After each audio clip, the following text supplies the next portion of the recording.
ওয়াকফ বিল বাতিলের দাবিতে ধূপগুড়িতেও আন্দোলনের সংখ্যালঘুরা। ধূপগুড়িতে প্রতিবাদ সভা ও আন্দোলনের ডাক দিয়েছে অল ইন্ডিয়া ইমাম মুয়াজ্জিন অ্যাসোসিয়েশন। আজ সুপ্রিম কোর্টে রয়েছে ওয়াকফ বিল নিয়ে শুনানি, আর সেই দিনই ধূপগুড়িতে সেই বিল বাতিলের দাবিতে আন্দোলন, আর যাকে ঘিরে কড়া পুলিশি নিরাপত্তা শহরে।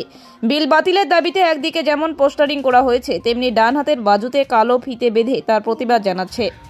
ধূপগুড়ি বামনি পাড় এলাকায় হয়েছে জমায়েত, সেখানে করা হয় প্রকাশ্য সভা। এদিন সভাস্থলে হাজার হাজার মানুষের ভিড় লক্ষ্য করা যায়। ভিড় সামলাতে জলপাইগুড়ি জেলা প্রশাসনের তরফে একদিকে ট্রাফিক পুলিশের তৎপরতা, অন্যদিকে পুলিশ প্রশাসনের কড়া নজরদারিতে শান্তিপূর্ণভাবে সম্পন্ন হয় প্রতিবাদী আন্দোলন।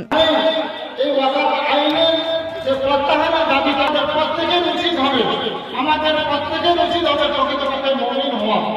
প্রকৃতপক্ষে মুমিনকে মুমিন এমন ওরা হয়েছে এসেছে, আমরা যারা হাদিস হিসাবে যারা আমরা আলেম ওলামা আছি, আমরা প্রত্যেকেই জানি যারা আমরা মুসলমান।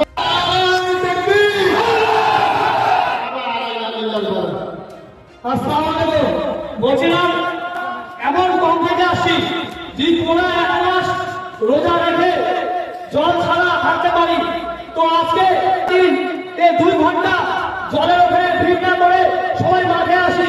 একটা 2 ঘন্টা শুধু আল্লাহর রাস্তে আমাদের জন্য এই যে একটু সময় জল না থাকি থাকতে পারবো না ইনশাআল্লাহ।